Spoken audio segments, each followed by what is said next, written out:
Binti wangu nikupenda sinifanye matungu, mpenzi nihurumie. Binti wangu nikupenda usinifanye matungu, naomba nihurumie.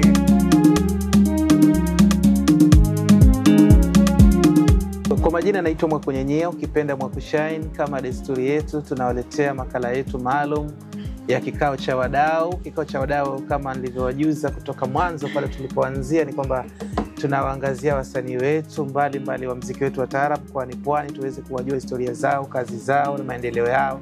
Na pia tunawaleta pamoja washikadau wengine, wakiwemo wapiga vyombo mbalimbali ama ala mbalimbali za muziki, na pia wadau wengine ambao wanachangia ama wana mchango mkubwa katika masuala ya muziki wetu wa taarab. Leo hii kwenye kikao cha wadau tuko naye mzee wa vibe, wanamuita Ayub Mboga.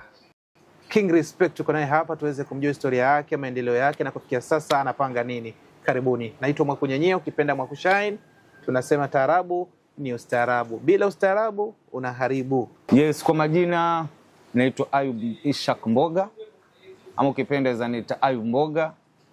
Vile vile napenda kusema the King Respect WW, ama ukipenda mnaweza nita mzee wa vibe. Yep.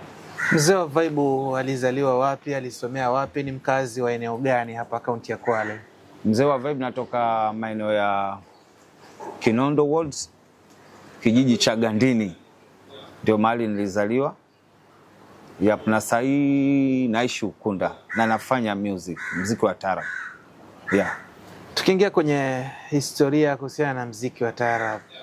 Muziki wa taarab ni muziki ambao unazungumzia sana masuala mengi, lakini nataka tujue tu ulianzia wapi? Yaani historia yako, kwa nini ukawa msanii wa taarab? Inaonekana hii ni kama career, tunasemaje kizungu, talent. Ya, hii ni talent uko kwa damu, kwa sababu nilianza kupenda muziki kitambo. Mimi mzee wangu ni mzaliwa wa Tanzania, na sana alikuwa anapenda kusikiza zile nyimbo za dance zile, Mlesi Wanyika, DDC Milman Park, Sikinde ngoma ya ukae, L2 Jazz Band. Hizo zilikuwa nyimbo ambazo anapenda kuzisikiza sana. So wakati tulikuwa akisikiza na mimi nilikuwa napenda sana, zinanivutia kusikiliza. Wakati ukiwa mtoto? Wakati nikiwa mdogo hapo. Ya, tukaenda hivyo kusikiza, basi niliona navutiwa na muziki. Zile nyimbo unaweza zifatafata kuimba pia, hizo nyimbo za DDC Milman Park kitambo hicho. Mzee kwa sasa zile nyimbo wakati zinaimbwa mzee ananielezea kabla niko mimi peke yangu, mimi na yeye ama ni wenzangu, mwenyewe anafanya shughuli zake zile kazi zake, lakini zile nyimbo anasikiliza, anatuelezea, lakini mimi nilikuwa nakuta zile vitu zinaniingia, zinanipa motisha. Basi hivyo nami nilifeel labda siku moja niwe musician. So mambo na mambo ya shule tuliweza kucheza hizi zinaitwaje, comedy. Mimi nilikuwa niko mzuri kwa comedy pia, acting hii ya comedy, vichekesho hivi.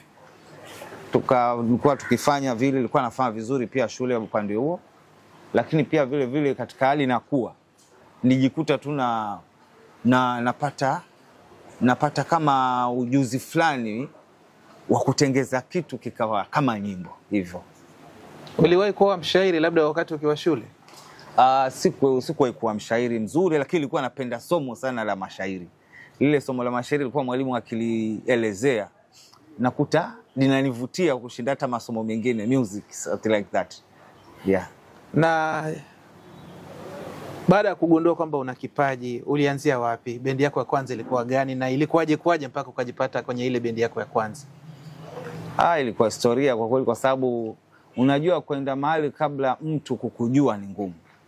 Kwa wale ambao wananyanyuka muziki wa sasa kuanzia 2017, I hope it's 2015. Unajua tuko tayari na hizi platform za TikTok. Hii TikTok iliingia lini? Mwanzo Facebook alafu TikTok. But kitambo hicho masuala ya mtandao. Kitambo hicho tuanza sisi muziki. Naanza mimi muziki ilikuwa kuna hiyo TikTok. Kwa sababu nilianza muziki 2007. Ilikuwa kuna TikTok. Sidhani kulikuwa na TikTok kweli tambo. Hakukuwa na TikTok. Mitandao ilikuwa kidogo. Ilikuwa Facebook tena kidogo sana. Mimi mwenyewe nilikuwa sina hata simu, mimi nilikuwa natumia kabambe ile. Sasa ilikuwa very very difficult kuanza muziki. Mimi nilianza kuja kwenye bendi inaitwa Ukunda Star. Ile ndio bendi yangu wa mwanzo kabisa kuanza muziki.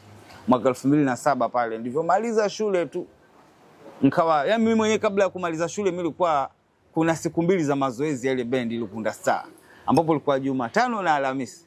Hizo siku mimi nilikuwa kunipata shule saa 8 ngumu sana. Unaona? Sasa kiukweli nilikuwa ndio naja mazoezi Ukunda Star na rudi. Lakini ikifika pale mimi siimbi.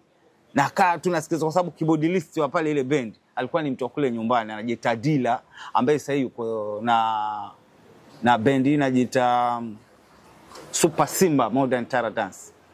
Dila yule. Sasa ndio keyboardist, alikuwa ndio keyboardist wa Ukunda Star, alikuwa ndio band master. Sasa ni mtu ambaye namjua.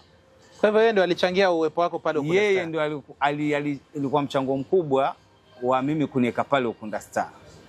Kwa sababu ulikuwa nikipanga vyombo pale na jifanya kupiga bongos ni nini, lakini emu yangu mimi nilikuwa nataka niimbe. Basi siku moja nikabaki peke yangu mimi na yeye. Nikamwambia bro, unajua mimi na vijishairi vyangu. Yale mashairi ambayo unayaandika yani hayana ukwapi wale utao. Mashairi tu pu. Akaniambia hebu soma kidogo wa mashairi yako. Nikaanza kusoma kidogo pale, akaniambia sasa bro, hivi unavyoimba ni vizuri, lakini uandikaji wa mashairi yako hauko sawa. Kwa hiyo kabidi ananirekebisha kuandika mashairi vile. Akansikiliza akaniambia hii jipo inakuwa nzuri. Naona akavutiwa na yeye katika uimbaji wangu. Lakini ikawa sasa nafanya mazoezi siri mimi na yeye, kwa sababu yeye alikuwa ni bendi master tu keyboardist, lakini kwa si mwenye bendi. Na kitambo kile mzee kulikuwa na sheria kuingia kwa bendi kuimba. Maana mtu haja kujua from nowhere, hawezi kukaribisha twaya imba kusikize. Na muziki ulikuwa wale jamaa walikuwa wanaupenda, lakini sasa ilikuwa hawana utunzi wa nyimbo zao. Ilikuwa wapendi kutunga nyimbo zao, walikuwa wanapiga sana copyright Ukunda Star kitambo hicho. Nyimbo za Tanzania zile. Lakini mimi sasa kawa naimba najaribu kugagana kuimba nyimbo zangu. Unaona? Basi tukawa tufanya mazoezi kimya mimi na Dila pale. One day tukaja tukashipa. Unaona? Tuliposhipa tukafanya bro, huyu jamaa anajua kuimba. Madimu Apishi pale aliponikuta anajua kuimba. Dogo hebu twende. Basi yule jamaa Madimu Apishi pale ndio alikuwa ni kwao ile bendi yao Ukunda Star ya mzee Ali Mwapishi nafikiri. Ilikuwa yao ile bendi kwa nyumbani kabisa. Sasa kawa naendelea polepole hivyo. Naendelea polepole naimba vile nyimbo na ndipo sasa naekwa live na watu wote naimba. Hapo ndio nilianza muziki mwaka 2007 hapo. Labda wakati ule tayari kulikuwa kuna wasanii ambao wametangulia upande wao wa muziki wetu wa mwambao wa taarab. Labda nani alikuwa anakuvutia zaidi kando na kwamba labda ulikuwa ndio mwanzo unaanza? Kitambo kile ilikuwa Shilingi Kimuso. Ilikuwa Shilingi Kimuso, ilikuwa very very fire. Yaani ilikuwa ukitaja Shilingi Kimuso sijui ushaje kama nani, jamaa alivuma sana. Sasa ilikuwa kuna, lakini kabla ya hapo, nyuma hapo, ilikuwa kuna Rashidi Simba. Rashidi Simba alikuwa anani-inspire sana kwenye nyimbo zake zile, mzee Marehemu Kimalo. Unaona? Kitambo hicho ilikuwa Marehemu Kimalo bado yuko live. Wapiga muziki kama nini na Rashidi Simba. Sana mimi yani mwimbaji ambaye alinivutia sana ni Rashidi Simba. Alafu sasa wakati nilipokuja anza kuimba na nataka kuanza kuimba, kuna Shilingi naye ametokezea. Sasa kawa na wish na mimi niko siku kweli nitafikia hapa na mimi natajika kama wanavyotajwa watu. Naona hivyo. Kwa hiyo wao watu watatu walinivutia, lakini sasa nilivyoanza Rashidi Simba sasa ndio nyimbo zake nilikuwa nasipenda. Nilivyoanza kuingia kwa muziki kwa kuna Shilingi Kimuswa. Amekuja kama moto wa kifuvu vile. Unaona? Sasa kawa nami na ile ngoa. Taimba kama Shilingi Kimuswa kweli. Something like that hivyo. Ukiwa Ukunda Star, miongoni mwa nyimbo zako ni Matano Matano na Mpenzi Binti. Matano Matano ni nyimbo ambayo uliimba ukiwa Ukunda Stars, lakini bado mpaka wa leo mashabiki wanaifagilia, wanaipenda na mashairi yake ni ya kiutu uzima, mashairi ambayo yamesimama vizuri. Tupe mistari kidogo ya mambo Matano Matano, alafu tuelezee kwa nini yawe Matano Matano. Kisa labda kile kinazungumzia nini? Matano Matano ilikuwa nyimbo ambayo inaelezea kuhusu hali ya sintofahamu dhidi ya yani katika wapendanao wawili. Tuseme kama mimi ndio nilimba mpenzi wangu, sasa aliyakuwa haelezeki. Kimara hivi, mara vile, mara hivi, mara unasikia hivi, unaona? Ndio kaa anasema mapendano baina mimi na wewe, mambo matano ujue yananipa kiwe maana alikuwa haelezeki. Ndio kaja toa ile nyimbo ile, kaifanyia mazoezi pale Ukunda Star, na ilikuwa nyimbo iliyosikika vizuri, mashabiki walipokea, mwenye pia sikutarajia kwa sababu ndio ilikuwa nyimbo ya kwanza kabisa. Timing hiyo recording ilikuwa kwa Mbwana Radio Service. Pale ndio tulienda kurekodi na sikutarajia, lakini tulipofika pale mzee Mbwana yeye ndio alipitisha ile nyimbo iwe title ya album ya Ukunda Star. Ile mapendano baina ya mimi na wewe, mambo matano ujue anipaki wewe, mapendano baina ya mimi na wewe, mambo matano ujue anipaki wewe. Basi ile nyimbo mapenzi yenye heri ni yenye kuwekana nyoyoni. Kwa hivyo alikuwa haja kuweka moyoni ile. Sasa ndio alikuwa anamuelezea. Alikuwa anaelezea kwamba mapenzi yenye heri ni yale yenye kuwekana nyoyoni. Yenye heri ile kuwekana nyoyoni, ndipo ushamiri kushibana nafusini.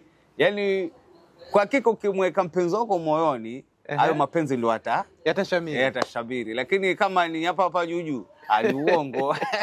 Na siku hizi inaonekana wengi hawekani kwenye nyoyo, wanaekana kwenye maslahi sana. Wako wanaekana nyoyoni, labda kama Mwakushaini bwana mashabiki uje mweka moyoni, lakini naamini wako wako. Lakini wengi ni wale ambao wanatapatapa. Wameyafanya mapenzi kama biashara. Kwa hivyo mambo matano ni muziki ambao ni nyimbo ambayo uliimba na ikakubalika siku ya recording, na pia ikakubalika kwa mashabiki kwa sababu hata pale Radio Kaya ni nyimbo ambayo haisauliki. Mashabiki wameishika kweli kweli na wanaipenda mpaka wa leo. Na pia Mpenzi Binti ni moja kati ya zile nyimbo ambazo tulirekodi pale. Mpenzi Binti alikuwa nani? Binti alikuwa binti kweli ama ni utunzi kwa sababu ya mazingira? Alikuwa binti kweli kwa sababu mama mtoto wangu ambaye nilizaa naye mtoto mmoja kitambo hicho ndio alikuwa wife. Alikuwa anaitwa Binti. So alikuwa binti kweli. Wala alikuwa si mtu, si mzaa. Binti wangu nikupenda sinifanye matungu, mpenzi nihurumie. Binti wangu nikupenda usinifanye matungu, naomba nihurumie. Kitu kama hicho. Alikuwa binti kweli. Na mama mtoto wangu ambaye nilizaa naye mtoto mmoja sasa kwa jina la Mariam. Asante sana. Kwa hivyo mambo matano ndio nyimbo ambayo ilikubalika zaidi na ndio nyimbo ambayo ilikupelekea pia ukaingia Tushauriane. Ya ile nyimbo baada nilipoitoa ile sikumaliza muda pale Ukunda Star. Ndio siku ilikuwa nimeenda Ibiza, Tushauriane ilikuwa inapiga Ibiza pale. Kupeleka nyaya hizi za microphone na guitars na cable. Tulipofika pale wale jamaa kukaa, siku ya kwanza alikuwa anapiga na Yayopo, ilikuwa kila Jumamosi. Tukaenda siku ya Jumamosi ya kwanza, tukaenda Jumamosi ya pili. Sasa wale jamaa anaambia yule dogo ambaye waje na zile cable mwamjua. Akasema tumjui. Akaambia yule dogo ndio yule Ayubu aliyoimbele matano. Unaona bwana? Naam. Pale wale jamaa walikuwa na shida ya muimbaji, nafikiri shilingi kitambo hicho alikuwa ameumba, ameenda Bahari Sound ya Maremu Magagaja. Sasa kulikuwa na pensita pale. Lakini hakuna tena muimbaji mwingine wa kiume. Wale siku nyingine ilipofuatia nikaenda itwa Chemba na Rocky. Akaniuliza dogo, wewe ndio unaitwa Ayubu? Ndio mimi. Nini ndio ulimba ile nyimbo matano. Ile nyimbo nzuri sana. Akaambia sijui mimi ka nzuri, lakini watu wanasema nzuri.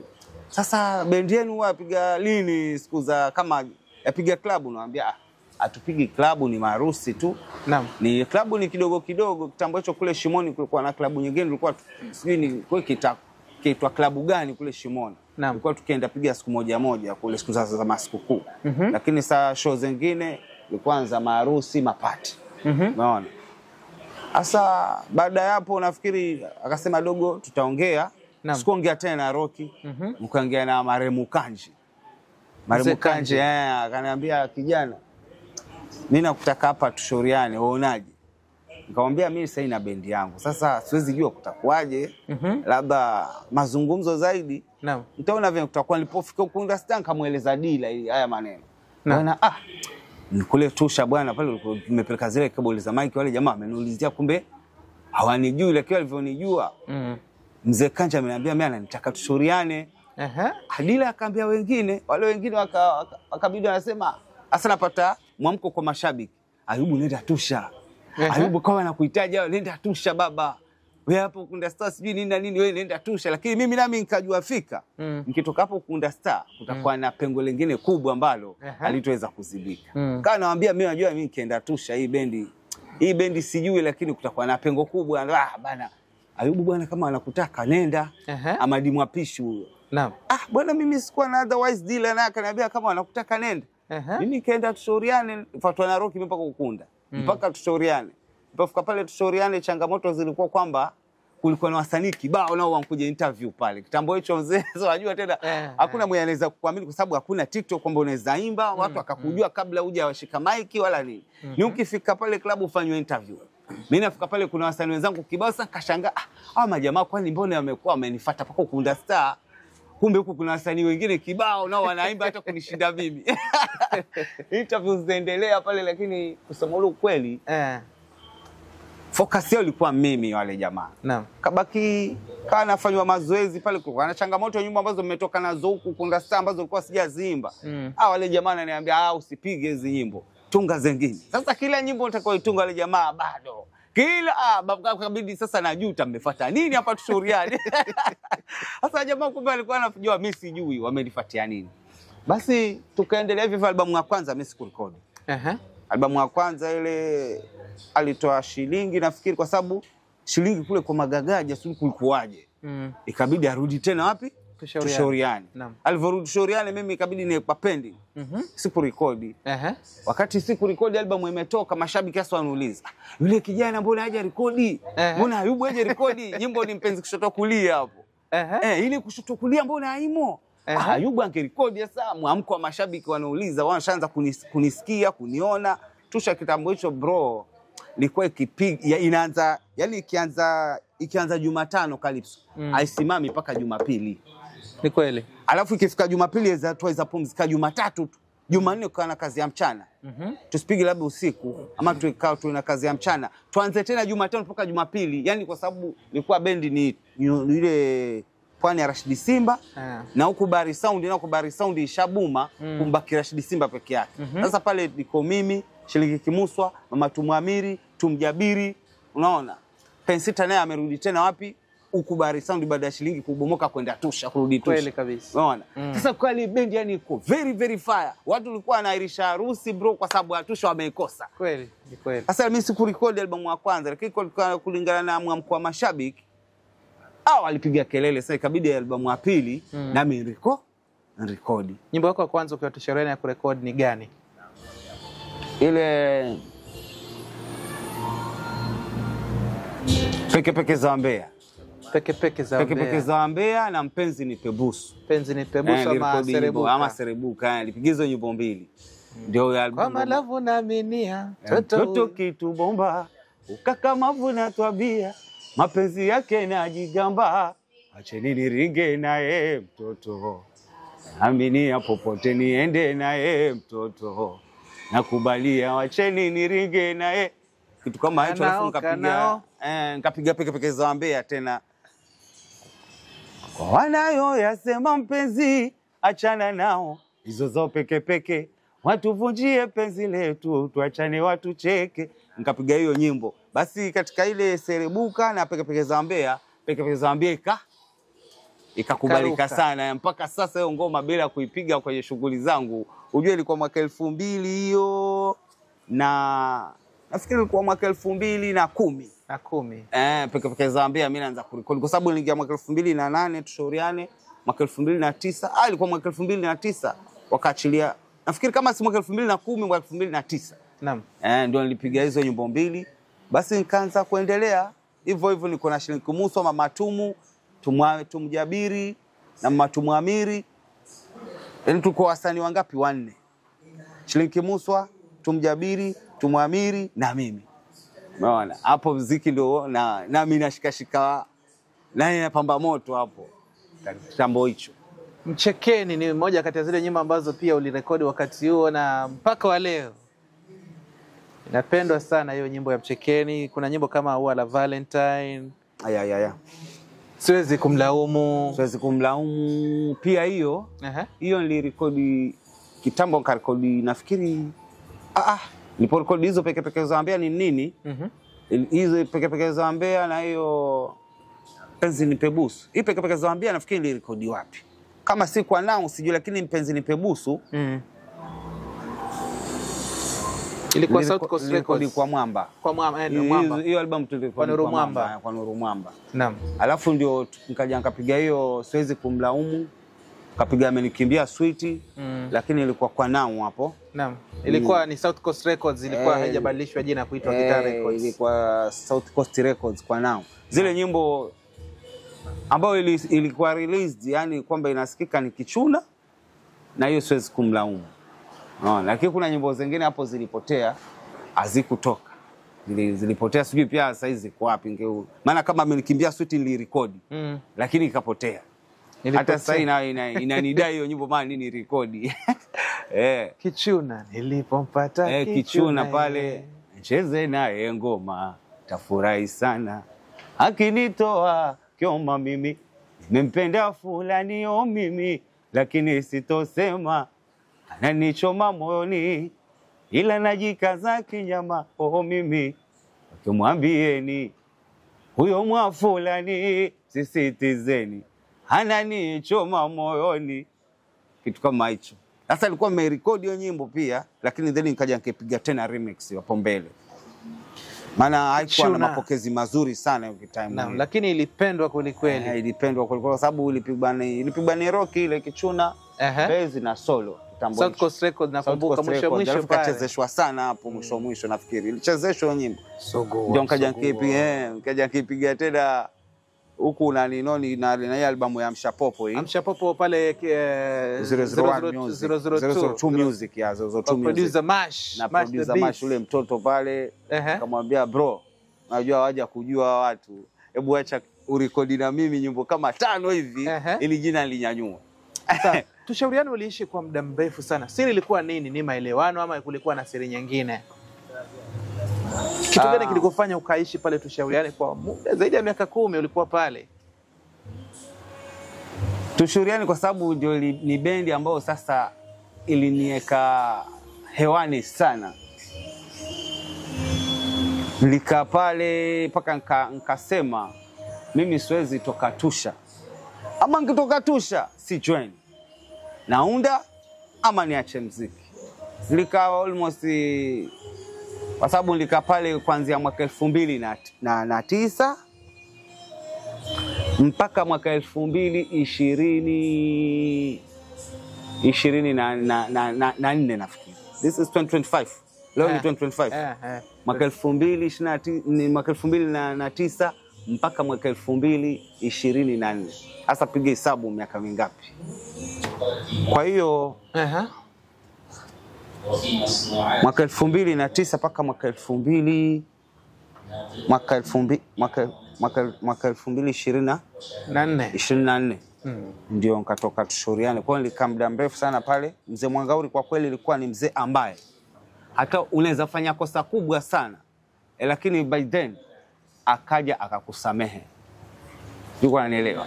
Naam. Na ndio maana unakuta wasanii wengi walitoka ile bendi ya Tusha na wakawa bado wanarudi tena pale pale Tusha. Hata sasa mimi sasa niseme navunja King Stars, nirudi Tushauriane, mzee Mwangauri atanisamehe na atanipokea. Mwenyezi Mungu amweke maisha marefu ule mzee. Lakini ule mzee ni mtu ambaye hakawi kusahau kosa. Na ndio maana nilikaa sana pale. Sio kwamba tulikuwa sikosei wala sikosa. Nilikuwa nakosea sana.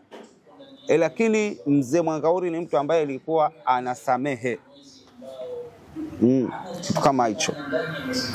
Wakati ukiwa pale Tushauriane ndipo ulirekodi nyimbo nyingi zaidi ambazo mpaka wa leo zimekuuza zaidi, zimekufanya ukajulikana. Nyimbo kama vile Kando na zile ambazo umezitaja, kuna nyimbo kama vile My Happiness, Mapinduzi, Njiwa, Matani Matani, na kadhalika. Nyimbo zote hizi unatunga mwenyewe ama kuna mtu anakusaidia? Utunzi mimi natunga mwenyewe, hakuna mtu mwenye ananisaidia. Alhamdulillah kwa hilo. Muziki labda nikimshirikisha keyboardist wangu aongezee tu vitu vidogo vidogo kwenye muziki. Lakini nyimbo zote natunga mwenyewe. Nyimbo ambayo nilitungiwa mmoja tu mimi. Mpenzi Nipe Busu. Nani kakutungia?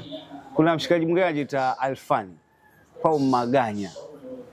Huyo jamaa alikuwa tuapiga pale Marika FC, pata Marika FC enzi za tushauriane hiyo. Hapo ndio ule jamaa alinifuata akaniambia, kijana uko poa na unaweza, lakini sasa mashairi itabidi kama itawezekana nikupe shairi langu moja uliimbe. Nikamuuliza shairi gani? Akanichorea hiyo mistari nini na sauti yake. Nikamwambia mimi nishaanza kutunga mwenyewe bro, siji kama haya maneno nitambatana nao na lafidhi yangu mimi. Maana ilikuwa na lafidhi yake na mimi na lafidhi yangu. Lakini akanisisitiza na akabidi nachukua vile vile shairi na sauti ile ile. Nikaenda itengeza nyimbo na ikawa nyimbo ile selebuka ile.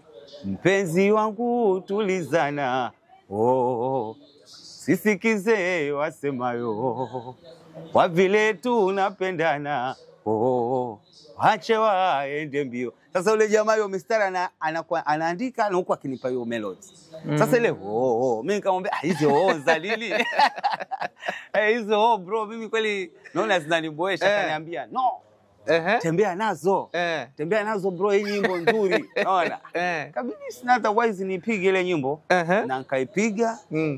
Na ikawa nyimbo nzuri mpaka dakika hii. Pia nyimbo ambayo siwezi acha kuipiga kwa show zangu. Umebobea sana katika masuala ya mapenzi. Kitu gani kinakupa msukumo wa kuwa mtunzi wa nyimbo za mashairi ya mapenzi? Unaumizwa sana ama ni mambo katika jamii? Unajua katika hivi vitu vyote dunia ambavyo vinafanyika, kuna kitu chake muhimu ambacho hicho huwa jamii inakipenda. Unaona? Kama tuseme kwa football. Unajua football inaweza chezwa bila kucheza foul. Lakini kwa nini kuna foul? Kwa sababu ile foul lazima ukimcheza mwenzako vibaya nje mashabiki wote wanapiga kelele. Ndio. Sasa ili huo mpira uko tamu, nirudishe mashabiki na urudishe ambaye amefanywa visivyo. Foul ipigwe. Foul ikipigwa mashabiki wanaridhika na huyo mwachezo visivyo naye anaridhika. Sasa katika huu muziki haya mambo ya mapenzi ni sawa kusema pesa. Mapenzi ni kitu ambacho kinarani dunia na pesa pia vile vile ni kitu ambacho kinarani dunia. Sasa katika utunzi ukitunga penzi mtu atasikiliza. Yaani ukimba neno la mapenzi 75% itasikiza. Ukimba maisha yako wewe mwenyewe inategemea ile maisha umeyaimba vipi. Lakini penzi ni kitu ambacho hiyo ni sure bet, mtu atasikiliza. Na ndio maana unakuta wasanii wengi, nyimbo nyingi zilizowatoa, wasanii wengi walitoka na nyimbo za mapenzi, si maisha. Wako waliotoka na nyimbo za maisha, lakini wasanii wengi wametoka na nyimbo za mapenzi. Ndio maana unakuta hata mimi katika nyimbo 3 azikosi nyimbo 2 zitakuwa za mapenzi, moja ndio nitaimba live. Labda kuna nyimbo ambayo inakuzungumzia wewe mwenyewe katika hizo nyimbo zako ambazo ulishawahi kuleta? Ya. Kama gani? Kaa nao wajue tabia zao. Hiyo nyimbo mwenyewe nizungumza mimi mwenyewe, niimba mimi mwenyewe. Sababu ni vitu vya kwamba Mwakushaini nani amumjui yule. Mwakushaini kuna vitu fulani anavyo hivi na hivi vya kuchafuliwa jina kwa watu. Alafu wewe kumbe si vitu kama hivi. Alafu vile vitu vije vikuuletewe yale mambo. Na wenye wanakuongea Mwakushaini ni watu uko na umbavuni, unafanya nao kazi, unashinda nao, unawaamini nao ndio wanakusema. Ndio pale nikasema kaa nao wajue tabia za, usijibishane nao. Bimana mimi hata alikuwa nikiambwa nini. Ni watu wangu kabisa. Ayubu bwana ana nini nawe nini Ayubu sijui nini Ayubu. Lakini mimi yatakwenda mwisho atarejea kwangu. Na mimi hata nikayasikia. Sitokuuliza Mwakushaini tutaendelea mimi na wewe interview hivi mpaka kufa. Unaona? Na katika masuala ya mapenzi, labda kuna nyimbo ambayo inakugusia wewe mwenyewe binafsi katika masuala ya mapenzi. Umetangulia Mpenzi Binti ulitungia Mama Watoto. Lakini labda kuna nyingine ambayo inakuzungumzia wewe mwenyewe kimapenzi. Kwa sababu kuna nyimbo kama vile My Happiness, kuna Mapinduzi, kuna Njiwa, kuna nyimbo kama vile Nakupenda Sana na kadhalika. Mapinduzi nafikiri ni nyimbo ambayo imependwa sana. Kwa sababu Mapinduzi hata Mariam Ali B alimpigia producer nao. Akitaka kupiga photo cover hiyo. Mapinduzi hata Alikiba ashawahi kujisikiliza. Aliwahi kusikiliza akasema huyu alimba hiki nani? Alikiba ule ngapata habari na bro mwingine. Alikiba alikuwa amekuja kwa Joe no dogo naye huko kwa Joe. Lakini ile Mapinduzi ndio imetoka hapo. Alikujiuliza mimi kirudi Mombasa hebu nitaka muone udogo. Kwa hiyo Mapinduzi ni nyimbo ambayo niliimba kweli vitu ambavyo vilikuwa vinaniuma. Naam. Mwanamke nilikuwa naye alikuja yani akageuka kama akinyonga. Aliyekuwa bado mimi nampenda sana. Nilimbembeleza muda mrefu sana. Yani mimi nilikuwa sija kugua penzi kwa ajili ya hiyo huyo mwanamke. Na ndio hapo nilipotunga Mapinduzi. Na hiyo nyimbo ikawa hit song. Kwa hiyo viko kama vinatokea na ukatengeza kitu na kitu kika trend.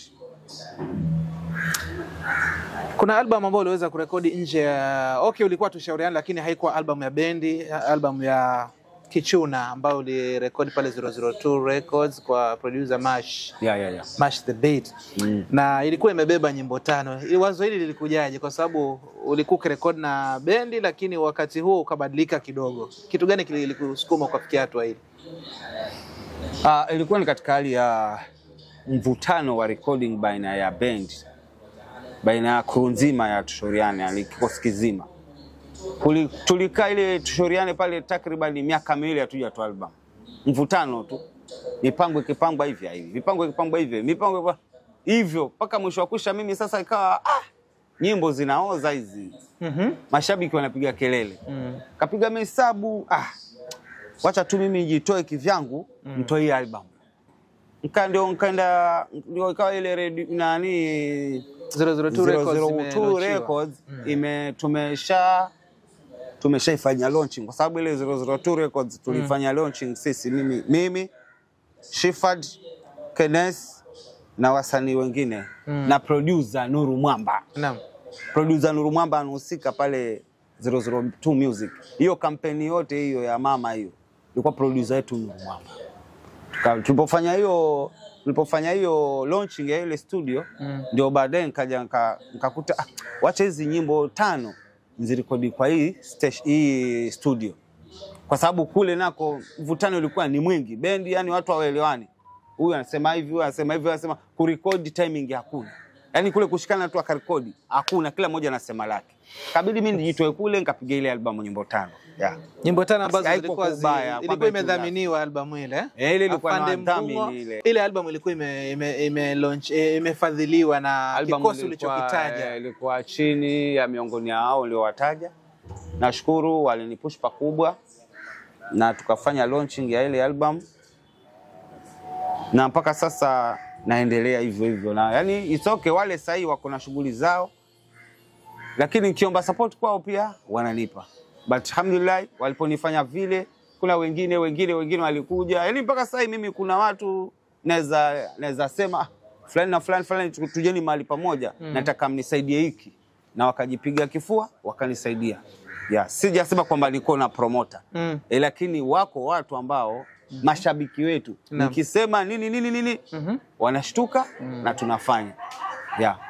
Nyimbo zilikuwa 5 kwenye ile album ya Amsha Popo, ile album ya Kichuna, ikiwemo nyimbo Kichuna, Amsha Popo, Auchi Auchi, Sababu ni Wewe, Kushoto Kulia.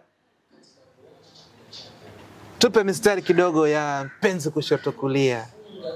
Acheze kinyume. Mpenzi Kushoto Kulia mwanzo ni nyimbo niliyoipiga yani niliyoitunga kitambo sana. Lakini recording ndio nikaifanya tu hivi majuzi, ilikuwa 2018. Naam. Ile uzinduzi wake nafikiri ilikuwa 2018 ile. Ilikuwa 2022 I think. 2022. 2022 Yeah. Ndio nilifanya ule uzinduzi. Kwa hiyo lakini nyimbo ilikuwa kitambo. Uzinduzi tulifanya hapa Last Morana. Yeah, Ukumbi huu hapa Last Morana. Yeah. Nyimbo ni nzuri na kwenda kwa jina la Mpenzi Kushoto Kulia, watu wanaipenda na mashabiki wangu msiwe na ulafi. Pendeni nyimbo zangu zote. Naam. Na pendeni mziki wa nyumbani. Mpenzi kushoto kulia. Ukirudi kinyume nyume.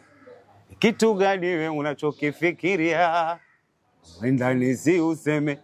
Alafu mwendani si useme. Mpenzi kushoto kulia. Mama. Ukirudi kinyume nyume. Kitu gani wewe unachokifikiria? Amwendani si useme. Amwendani si useme. Nakupenda sana sheri. Epwasuka. Unanifanya nalewa, nimechanganyikiwa. Wananiita chizi mie. Sababu ni wewe. Sababu ni wewe. Sababu ni wewe. Sababu ni wewe. Hiyo pia nilirekodi 002 Music. Naam. Nikarekodi na Uchauchi. Watu tuchezeni, nyoyo zetu ziridhike, tuone mduarani, wambea waungulike. Tuchezeni, nyoyo zetu ziridhike, something like that. Nikarekodi na Zigo la Mapenzi. Nafikiri pia Zigo la Mapenzi. Zigo la Mapenzi ilikuwa tushauriane. Zigo la Mapenzi, Zigo la Mapenzi, mapenzi basi. Ya baada ya kurekodi tena mapenzi mimi. Kwa nini ukayakana mapenzi? Ni vitu vya kawaida. Ni vitu vya kawaida, unajua unaweza fanya kitu baadaye kuchokesha kuta si afadhali tu hiyo hivi. Alafu baadaye ukirudi sawa, unarudi kule so niliimba kweli. Sema basi sitaki tena mapenzi mimi. Ayubu basi sitaki tena mapenzi. Hapo kuona umaro ila kuna lisoonekana. Sema basi sitaki tena mapenzi mimi. Epwasuka. Wish to be with you in my life, lakini kuna mwenzangu halonizidi nyota yangu mimi. I wish to be with you in my life, lakini kuna mwenzangu halonizidi nyota yangu mimi. Epwasuka. Niposema I need you, baby nilikunidiki kweli kweli mimi. Bwana tumfunga bwana kwa kushairi bwana. Tumfunga kwa kushairi. Tunamaliza. Lete vibe watu wakusikie. Mzee wa vibe, mzee wa gaye. Nipi hiyo? Hebu kuja kitena unipe vibe. Watu wanasema njiwa. Inshallah utafika salama wowo njiwa. Ukirudi usijonipa kioma wowo njiwa. Inshallah utafika salama wowo njiwa wo. Ukirudi usijenipa kioma. Hariye tikisa tiki. Epwasuka. Wanasema ili sioma wala maumivu yanayonisumbua mimi. Zigo la mapenzi mwenzenu linisumbualo. Hili sioma wala maumivu yanayonisumbua mimi. Zigo la mapenzi mwenzenu linisumbualo. Hiyo ilikuwa albamu ya matani hiyo. Ndio. Matani. Imekuwa hatari kwangu waja mapatani. Tuweni makini kwa Mungu. Aliposema matani. Imekuwa hatari kwangu waja mapatani. Tuweni makini kwa Mungu. Mwakushaini bwana mmefunga bwana. Ni kweli. Inaleta vibe linapanda. Lakini tushauriane, ni bendi ambao kama ulivyosema Mzee Mwangauri ni mzee mkongwe, anajua muziki na pia anajua kuwalea vijana wake vizuri. Ni mzee ambaye amewalea wengi. Tushauriane ni historia ndefu. Na imewakuza wengi sana. Kwa hivyo ni heshima ipeanwe kwa Mzee Mwangauri. Yule mzee mwanzo. Naam. Yule mzee inatakikana tufanye special show yake yeye ya kumpa heshima Mzee Mwangauri. Au wasanii wote unawaona bro, wamepitia kwa Mwangauri. Wale wasanii unaowasikia wote isipokuwa J Rasta peke yake. Kweli kabisa. J Rasta ndo hakupitia mikono Mwangauri, lakini pia alipitia hivyo. Kwa sababu J Rasta alianza kuimba nyimbo za Pensita. Jiulize Pensita alipikwa wapi? Tushauriane. Kwa hiyo amepita huko hajapita. Ashapitia. So inafaa sisi wasanii yule mzee tuweze kumfanyia special show yake ya kumpa heshima yake ya kukuza sisi wasanii. Japokuwa kuna maneno mengine sijui ana nini, lakini hakuna mwanadamu alokamili. Kama mimi nilikosea na mzee Mwangauri, basi pia mimi naye nilimkosea. Na hivyo vitu vinafaa vishi hapa pa duniani. Kwa hiyo ili tuoneshe heshima kwa ule mzee, inafaa kuwe na show specially ambayo hiyo show itakuwa inaitwa Mzee Mwangauri Show. Yule mzee ndio president wa muziki wa hivi vijibendi vyote tunavyosikia hapa Kwale. Yule mzee ndio mpishi. Wasanii wote wamepitia mkononi mwake. Ni kweli. Na mpaka wengine walitoka na vyombo wakaenda na wakarudi pale pale. Wengine walimtusi yule mzee wakaenda wakarudi pale pale. Pensita alitoka mara ngapi Tushauriane? Akaenda akarudi pale pale. Shilingi alitoka akaenda kana matusi minyimbo na akarudi paka sasa hivi yuko Tushauriane. Sasa yule mzee ni mtu ambaye inapaswa pia tumfikirie sisi wasanii. Ni kweli. Tuzungumzie sasa safari yako baada ya Tushauriane ukajipata pale Kings, ambapo Kings kwa sasa ndio bendi ambayo unafanya nayo kazi na mnazidi kuendelea vizuri. Tuelezee tu kidogo kuhusiana na Kings, alafu utuelezee mipango yenu pale Kings ama maendeleo yenu yakoje. Baada ya kutoka Tushauriane, mimi mwanzo sikugombana na yoyote Tushauriane. Ilitokea tu ghafla tumepata show Kikambala. Tunaenda piga Kikambala pale. Kama mambo sioni kinachoelezeka na show imefika. Mzee Mwangauri akawa anasema hiyo show mimi sijui. Kwa hiyo wapigaji, kama unajua mpigaji wa Tushauriane na mimi ndimi mzee wenu, hiyo show Kikambala sitaki wapigaji waende. Unaona? Wapo show zote za Tushauriane mingi sana zilipitia kwangu na tukaenda zipiga. Sasa mimi nikawa niko surprise kuna nini?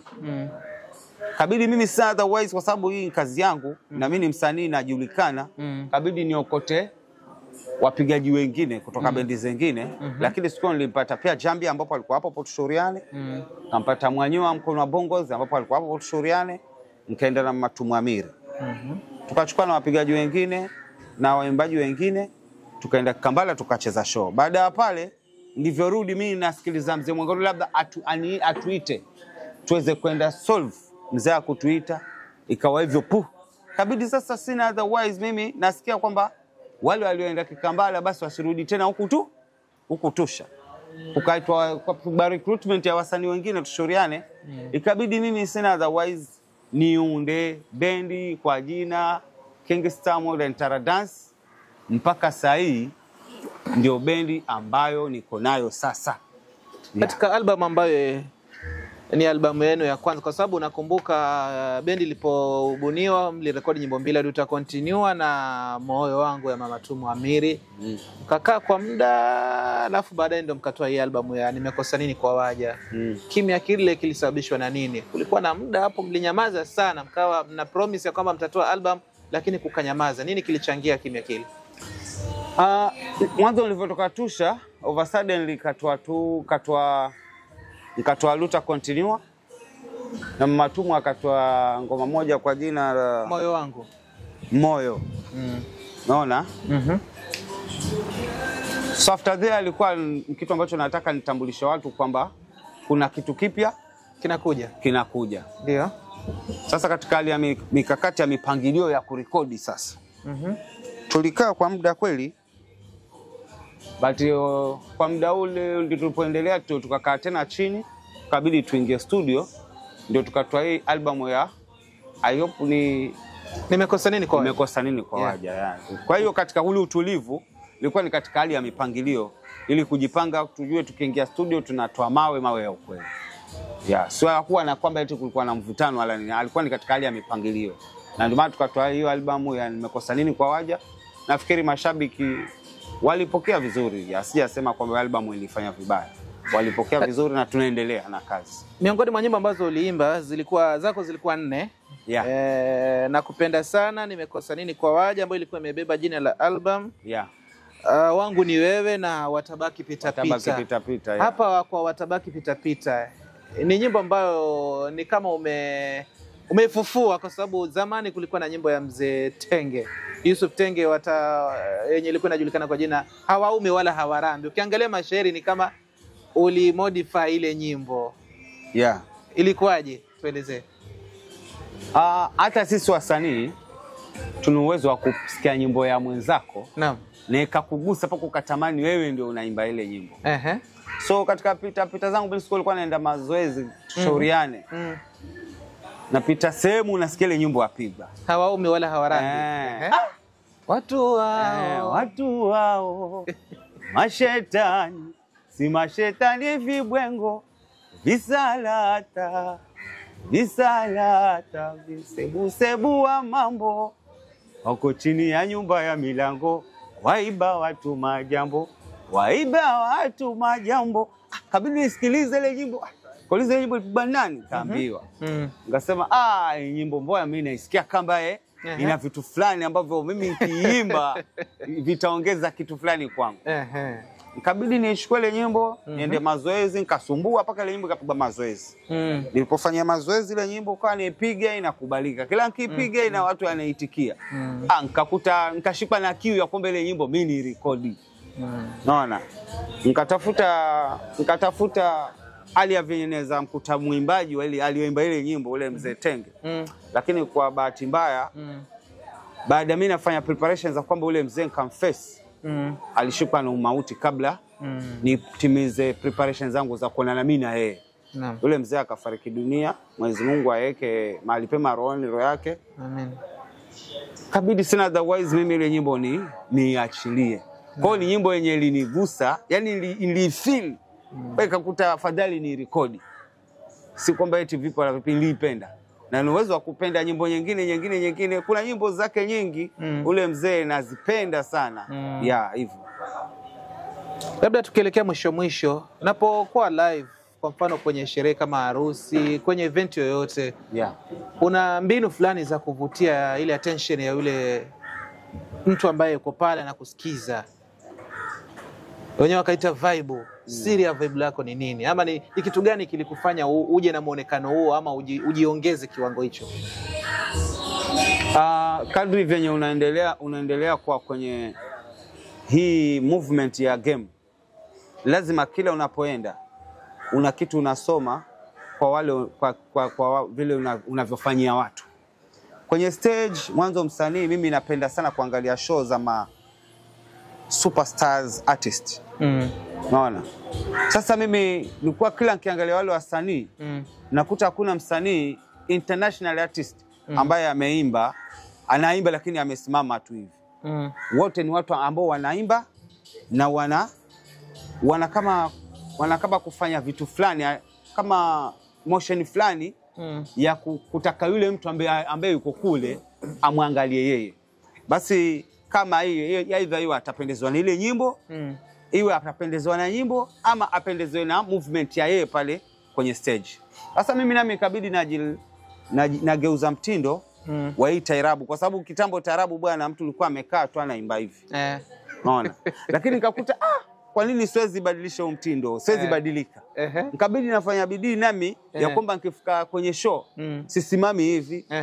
Na perform. Unawafuata, wakija unaenda nao. Wakija naenda nao, wakirudi mimi nataka niwafuate nao waje, nije nao. Sasa ile yote ni katika hali ya vibe ambayo nahakikisha kama utopenda nyimbo yangu, utapenda venye mimi nacheza na stage.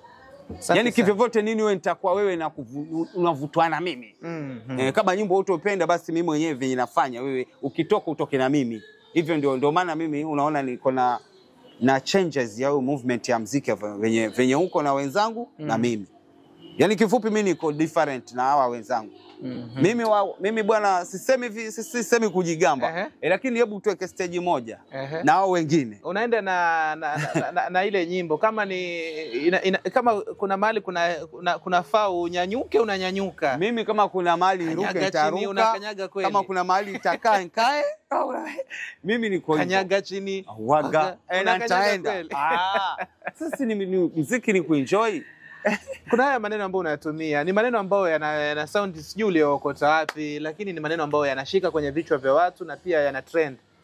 Neno kama ngaye, Neno kama pwasuka. Haya maneno unapata base, unapata maskari, unapata wapi?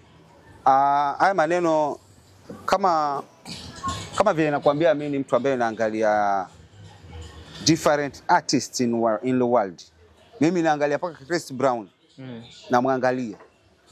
Watu wengine wanaweza dhani msanii wa taarabu ngwa taarabu tu. Lakini mimi kuhakikishie hao wanaojiita wasanii wa kizazi kipya. Tupange nao show one day. Alafu uone vile nitaonyesha maajabu. Sasa mimi naangalia wasanii wengi sana. So kuna msanii fulani by the name Fally Ipupa. Fally Ipupa ni msanii ambaye yani anacheza na stage kinoma sana. Yule msanii ndio alikuwa nikimwangalia sana paka nikaja nikapata ile neno ngaye, pwasuka, nikapata hii. Hiyo vibe nilipata huko. Sasa akakuta huyu mambo ananivutia. Nikabidi vile vitu nami vinakuja na vijaribu kwenye live. Nilivyokuwa na vijaribu kwenye live, mashabiki wangu wakawa nao wanakuwa attracted na vile vitu vyenye nafanya. Hiyo pwasuka. Hoga ngaye. Hiyo haye. Mwanzo hiyo mwanangu hiyo hapana mchezo. Hiyo iliua.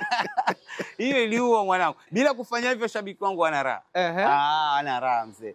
Sasa hivyo vitu navipata kutoka kwa international artists. Aviko humu. Mzee Yusuf wakati alipotembelea Radio Kaya aliweza kukutambua kwamba ni mmoja kati ya vijana ambao unafanya muziki mzuri. Labda mshawaongea na labda kuna jambo tutarajie. Kwanza ulipokeaje salamu zile? Tukianzia hapo. Mwanzo mimi nilisikia vizuri. Na popote alipo unaweza kumwambia Mzee Yusuf, thank you kwa kunifahamu na kwa kuniongelea kwa radio station, kwa sababu sasa katika taarabu Mzee Yusuf ndo amebaki kama msanii mkubwa wa taarabu. Mimi naweza sema hivyo.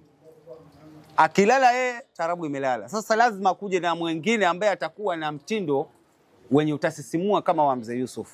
Napenda sana mtindo wake, na kwa mara ya kwanza kukutana na Mzee Yusuf nilikutana katika finali za Rashid Abdalla Super Cup. Nikamsikizisha nyimbo zangu pale, akasema wao wenyewe walikuwa crew nzima ile kwa Musa Mipango, yule Chidi keyboard sijui, Mzee Yusufu sijui, walikuwa kama mtu 5 hivi. Sasa nilivyoingia pale mimi si unajua mimi niko simple always. Nilivyoingia pale niko na mwanangu Skolari mbavuni. Kawasalimia pale, kajieleza, nilipata shida kidogo ule mzee kunisikiza, lakini alivyosikia ile nyimbo sasa, akakuta mwanangu wewe mkali. Kamsikizisha Musa Mipango, hii nyimbo nani nyimbo unaona? Wakakubali wote. Walivyokubali nikajua hapa ndio na mimi naendelea na huu mshono huu. Lakini baada ya pale nilikuwa bado naongea na Mzee Yusuf, namsalimia vitu kama hivyo, unaendeleaje mzee game ni nini, nitaka vitu vingi mpaka dakika za mwisho. Mzee Yusuf nilikuja invite bibi yake Malikia Lera Rashid kwenye uzinduzi wa albamu yangu. Mpaka mfanye kile kitu kile ilikuwa nimemuona kwenye harusi fulani Ukunda hapa. Nikakaa naye chini, nikamwambia mimi ni mtu fulani, nini yule mama yuko social. Mwenyezi Mungu ambariki. Mashabiki wazidi kumpenda na game yake iweze kuendelea zaidi na zaidi. Yule mama yuko social. Nilivyomueleza nikamuonesha picha ya mimi na mfalme Mzee Yusuf. Nakuta ni kweli niko naona. Baada ya pale ndio nikataka kufanya launching ya albamu yangu ya Mmekosa Nini kwa Waja. Kabidi naongea naye na Mzee Yusuf. Mzee Yusuf, naomba bwana unisupport kwenye uzinduzi wa albamu yangu na bendi yangu King Stars Modern Taarab. Akaniambia mimi niko busy, lakini kama unaweza kutafuta msanii yoyote mwingine ni sawa. Kwa sababu mimi nilikuwa namuogopa paka kumwambia yeye mwenyewe Mzee Yusuf nataka wewe ama nataka mkeo.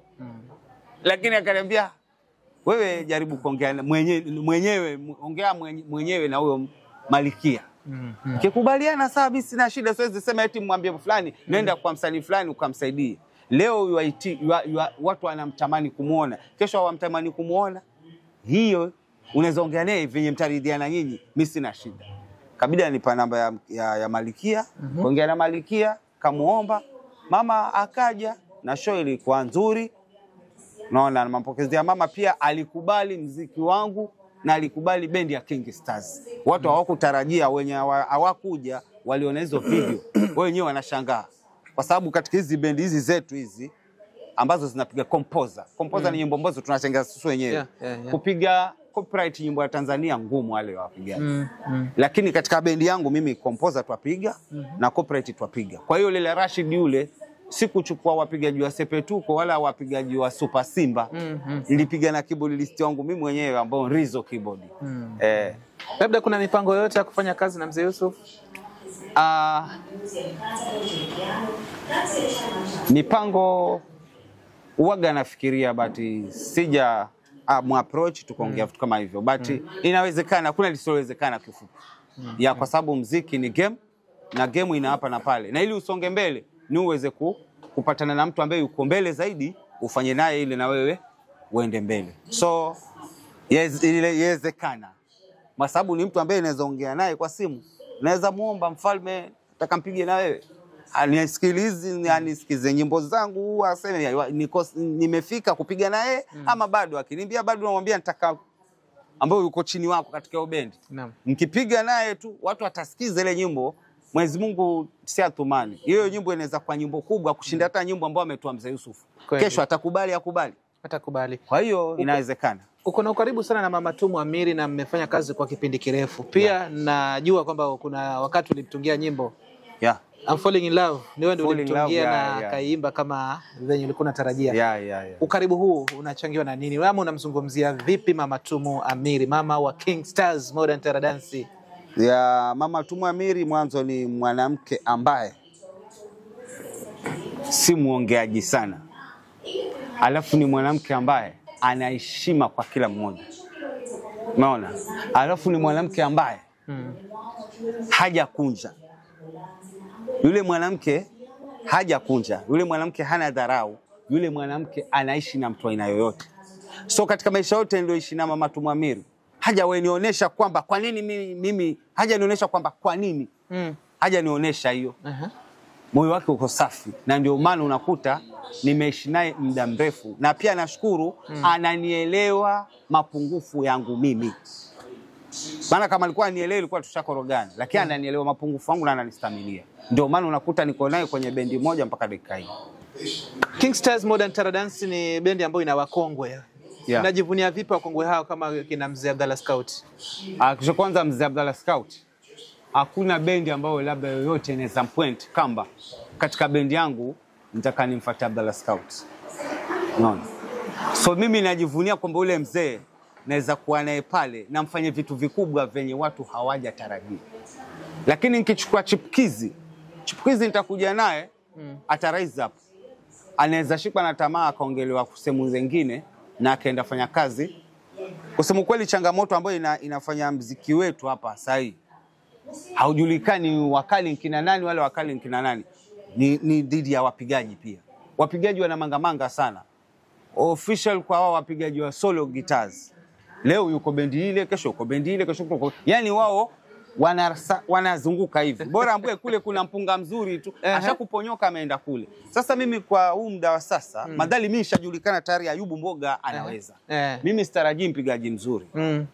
Bora yeye anajua kulipiga tule gita ndili talia. Nitamwambia piga hivi, mimi nitaimba niende naye. Sasa ndio maana unaniona niko na Mzee Abdalla Scout pale. Niko na Mzee Athumani, huyu ni solo gitani mkongwe sana huyu mzee, hata ukimwona sitarajia kanapiga hiyo gita. Niko na Mzee Malefti. Mzee Malefti. Naona uwezi waona kwenye hizo bendi zingine. Uwezi. Lakini sasa wengine for the example, ukipata chuma roho yako iko mkononi. Yaani uko naye lakini unajua ile time huu chuma anasepa. Ukipata jambia roho yako iko mkononi. Umepata show lakini unajua ile time huu jambia huyu anaweza sepa. Aidha niende nikapige bila soloist. Sasa mimi sitaki vitu hivyo. Na ndio maana unanikuta niko na wapigaji wa kongwe. Tuzungumzie masuala ya utandawazi. Umekuwa sana kwa mitandao, hasa TikTok. Unasukuma sana muziki wako kwa TikTok. Labda ujio huu wa mitandao ya kijamii na venye unaitumia saa hii imekusaidia vipi, na tutarajie nini? Labda tumuone Ayubu baada ya miaka 5, tumuone Ayubu akiwa wapi? Miaka 5 mingi. Miwili mingi. Mmoja. Mimi hata kesho watu wasishangae wakaona very very different, very very ugly, very very giant, very very yani mimi hata sasa hii kitoka hapo mwanza shangaa kesho mkaniona kivingine. Unaona, kwa sababu nilikotoka mwanzo sio karibu. Kwa sasa na takriban miaka 17 kwa hii game. Sio karibu. Naweza jivunia. Na napokwenda siwezi jua. Lakini wasitarajie kwamba mimi nitarudi nyuma. Mimi ndio naja una muda mwingi sana wa kuinteract na mashabiki wako na pia kuwajibu maswali, kuongea nao. Tofauti na wasanii wengine. Siri nini? Unapata wapi muda huu wote? Kwa sababu unajua uko busy wakati mwingine, maharusi yanakuwa mengi, shughuli zinakuwa nyingi. Unathamini sana mashabiki zako. Wale ndio maboss. Ndio maboss. Naaminisha hivyo. Ndio maboss. Sasa sio wadharau. Yoyote yule mimi namjibu. Yoyote akija nampokea. Ukija vibaya naweza kuregesha vibaya, ukija vizuri nitakujibu kwa sababu mimi mwanadamu. Lakini mambo mengi na huwa anapotezea. Siwezi mjibu mtu vibaya kwa sababu amekuja vibaya. Umekuwa karibu sana na Mama Achani, Mama Fatuma Achani, governor wetu wa Kwale County. Labda kama msanii, labda mama unaweza mzungumzia vipi kuhusiana na kusupport wasanii? Mama anapenda muziki. Mama anapenda muziki. Japokuwa changamoto ziko kwenye serikali, kwenye wizara yetu. Wizara yetu ya michezo. Mimi nitaka niseme live. Haijali about music. Kama ilikuwa wizara ya michezo inajali about music, I hope mimi mwenyewe tayari ningekuwa na vitu ambavyo nimevipata kutoka kwa wizara ya michezo. Lakini waziri wetu wa michezo hajapenda muziki. Na nasema hata mbele yake, na akiniuliza naweza mwambia, madam, you remember certain day tuliongea hiki na hiki na hiki na hiki na hakuna kitu chenye kiliendelea tena. Na mpaka dakika hii na vitu ambavyo li note down. Na mimi unanijua vizuri, mimi nimepigania katika kitambo mama anatafuta. Nilikuwa ni mtu wa kwanza mimi kunifanyia. Unataka nini kifanyike ili wasanii na nyinyi msikie mmekumbukwa? Wajue wasanii watatubeba vipi? Wajue watatuandalia nini, kitu ambacho serikali itatusaidia sisi wasanii. Basi hakuna vitu vingine. Wajue hii sanaa, kwa sababu ukiangalia kama kwenye idara ya michezo inaangalia about only football. Na hiyo football yenyewe kuna mahali ikifika paka wasanii wasongeshwe. Sasa kumbe sisi ni muhimu. Mbona msituangalie kama vile naangalia football? Unajisikia kumepangwa tournament ya county. Tunasikia. So wanapanga hizo tournament. Mbona hujasikia kuna mashindano ya wasanii? Haya. So angalia vizuri. Hapo siwezi sema uongo. Swali la mwisho, King Respect, najua hapo ujumbe utafika na naamini utafanywa kazi. Tuwe na hiyo imani ya kwamba utafanywa kazi. Inshallah. Kwa sasa tuzungumzie kuhusiana na mipangilio, labda watarajie nini mashabiki? Watarajie mazuri zaidi ya mazuri. Kwa sababu mimi ni mzee wa vibe. Hakuna kupoa wala kuboesha. Nikitoka hapa niingia studio tayari mimi. Leo? Nikitoka hapa niingia studio kukicha inshallah. Kesho? So watarajie. Album inayokuja labda tutarajie madongo mangapi? Album inayokuja watarajie zaidi ya madongo 5. Kutoka kwa King Respect. Kutoka kwa King Respect, mzee wa vibe. Naam. Mawe 5 tena yalo na madini ndani. Kijana Sifa ni moja kijana ambaye vijana ambaye mnamkuza pale Kings. Zungumzie kwa dakika moja kijana Sifa. Kijana Sifa mwanzo ni kijana ambaye ni msikilizaji, yuko na nidhamu, na kitu ambacho nitakamwambie asikae nyimbo ya kwanza, ya pili, ya tatu, ya nne akajikuta yaweza. Muziki hautaki hivyo. Muziki unataka kuja kama muziki ulikuwa unataka nyimbo ya kwanza, ya pili, ya tatu ujikute ndiwe. Na angalie Diamond Platinum ana nyimbo ngapi mpaka sasa. Na bado yuaja kila siku yataka kuimba. Yule Diamond anashindwa, lakini anataka kila dakika yeye ametoa nyimbo 2. Anashindwa tu. Kwa hiyo mwanangu Sifa, piga kazi. Alafu toa dharau, heshimu kila mmoja. Wale ambao unao pale King Stars wakute wao ni watu ambao wanakutakia wewe mazuri, wewe waombee nasi twakuombea. Na hata ukisema bro mwanangu nataka nyimbo, mimi sina nyimbo, usiogope na niambie. Mimi kila siku natunga nyimbo, kuna nyimbo zaidi ya 100 huko nyuma sijaziimba. Kwa sababu mimi leo naweza pata nyimbo, kesho mpate nyimbo, kesho kutwa mpate nyimbo. Kwa wiki naweza pata nyimbo kama 4. Hautazirekodi zote. Uwezi. Kwa hiyo pia siogope. Na akuje. Tumalizie kwa mistari ya nimekosa nini kwa waja. Kila ntendalo silo. Kila ntendalo silo. Ayubu mimi mekosa nini kwa waja mimi. Naomba nielewe. Mola mekosa nini kwa waja mimi. naomba nielewe. Mwakushaini nimekosa nini kwa waja mimi, naomba nielewe. Kila tendalo silo Ayubu mimi. Pasuka Ngaye na Ngaye. Bila shaka umeweza kumsikia mzee wa vibe Ayubu Mboga. King Respect kwa sasa anafanya kazi na bendi nzima ya King Stars Modern Taradansi.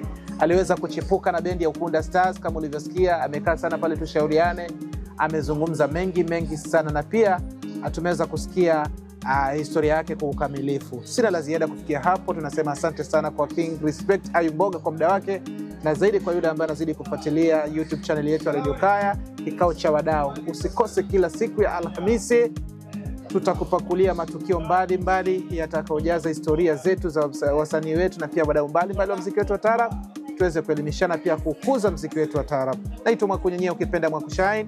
Karibu Radio Kaya, karibu tuweze kukupakulia mazuri ambayo huwezi kuyapata popote. Tukumbuka, taarabu ni ustaarabu. Bila ustaarabu, taarabu inakuharibu.